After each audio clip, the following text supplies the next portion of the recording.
Hi, my name's Brian, and by popular request I've had people ask, how do I get the thingy off of my weed eater? So I'll show you.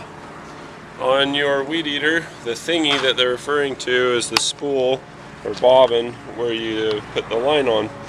So to get this off, you twist it. You'll hold the outside of it so that it won't rotate, and while holding the outside, twist this one from the top, lefty loosey, righty tighty. So you go to the left and spin that off, and you'll see that notice that I'm kind of bracing this. If I hold this back, it makes it easier to turn, because otherwise it'll rub against it and slow you down a little bit. Just like taking the cap off the milk counterclockwise.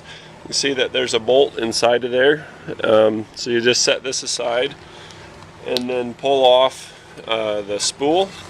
You'll notice that there's a spring on the back. On mine, I've drawn an arrow.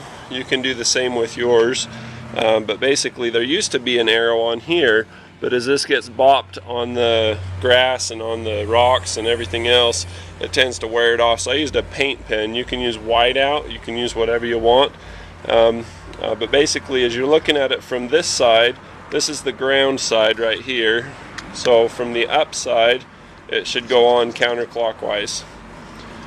So you take your line. Did you know that your arm span this way is roughly about as tall as you are? Most people know how tall they are, but they don't know what their arm span is. Well, they're one and the same. So I've pulled 3 of these. I found I can get away with about 18 feet. I'm 6'3", so there you go. You take your 2 ends, and with your 2 ends, just start putting them through. I'll show you the holes that you put them into. On this, the side that faces the ground, there's 2 holes, and so I was just going to show you. You put the line into those 2 holes from the ground side, like it's coming from the grassy, dirty side, up into here, and then just kind of pull it through, just like this. Notice I just kind of brace it, and I've just used just like I'm a lobster or something. Just pinch it, pull it, pinch it, pull it. If I could think of a song off the top of my head, I'd be singing it about that. But anyway, it's toward the end of the day. You can see it's past dusk and I got some trimming to do. So I wind the trimmer line onto the spool like this. And as I do it, I'm going to kind of change angles so you can kind of see what I'm doing. I'm keeping tension the whole time, and you see I'm grabbing the teeth like this as I go around. This just kind of makes it a little bit easier. If you go loose and tight and loose and tight, you're going to find that the line doesn't feed very well when you bop it on the ground. If you go like this and keep it, I'm not like dragging it and, bearing down on it. I'm just kind of keeping some tension there. And I just kind of go where the lowest part is. You'll find it'll be a little lopsided, and that's okay. Don't get too worried about it. Try to keep them together. If you have them spread out, that'll also cause feeding problems. You see what I mean by keeping them together? So just go like this. You notice the backdrop? I just got my bumper finished. I designed and built that. I'm all proud of it, so that's what that's doing there. Alright, are we going to be able to fit this 18 feet on there? I'm not so sure. It's looking pretty full. You'll notice that there's little marks all the way around this. Those little marks are for different gauge trimming line. Gauge is just how big it is. This particular gauge right here that I'm using is about 0.065 or 65 thousandths of an inch. So I locate which ones are 0.65, and I'll cue it up into there so that it's sticking straight out or straight up like this, and then with it in that position it holds it so I can put the spool on, but it also directs it so that it goes into the holes nicely. As you look onto this, you can see I've got a hole right here and another one that is opposite from that, so one's going to be longer than the other if you did it straight. So you take your long one and poke it through your one hole. Looks like I popped mine off while I was looking in the viewfinder. Beg your pardon. So I take this one and I stick it in there, and notice I'm not lined up the way that the spool's going to go on. That's okay. I just do it so it's easy. I rotate it over, and then while I rotate it over, I skewer the spring with the shaft coming down off of the trimmer. And then I'll hold it with these two fingers, and you can hold it with your thumb too, whatever, but just basically feed that other shorty in there. And as you push down, it's going to pop it out. You can see how at this point I've got it right here. Let me get in close so you can see it.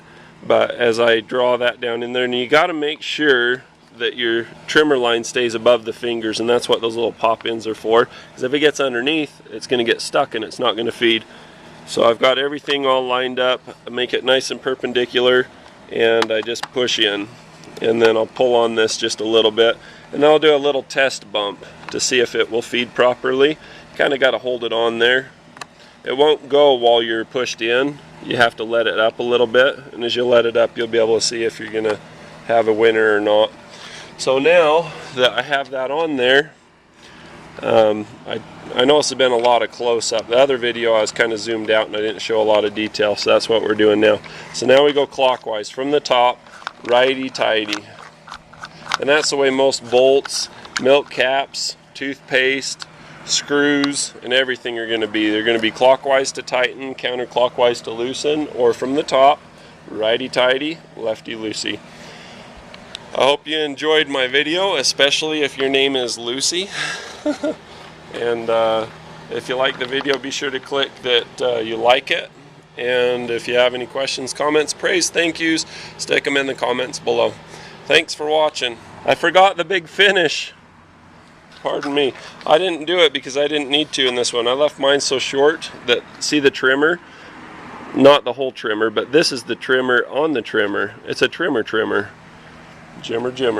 So anyway, if that goes farther, like I'll go ahead and just bump feed this out. So I pull it, bump it, pull it, bump it. See how much line it gives you each time? It's not a whole lot, it's just a couple inches. Okay, so we look at this thing and my line is longer than this. When I go to pull start this, it's just gonna whap and it's not gonna be happy. See, watch this. I pull on it and it stalls and tangles. That ain't gonna do anybody any good. You already have your cutters out, your side cuts, lineman pliers, dikes. You have those out and ready to go. Yeah, some people are giggling, aren't they? So you cut that just a little bit shorter than what it is, you know, before it meets that. You can see the bite marks on it. Now watch what happens when I go to start it.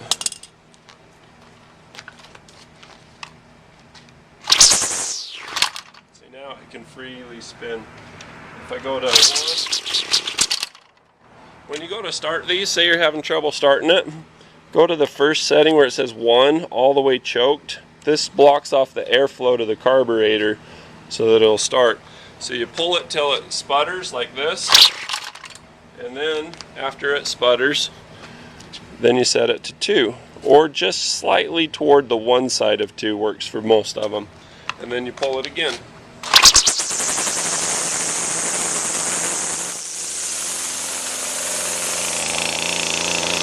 I'll go ahead and kill mine by pushing the kill switch, but after you run it for a minute or 2 and it's warmed up, then you can go to 3. Some weed eaters just don't like 3, so you come back just a little bit from 3 and it'll run great for you.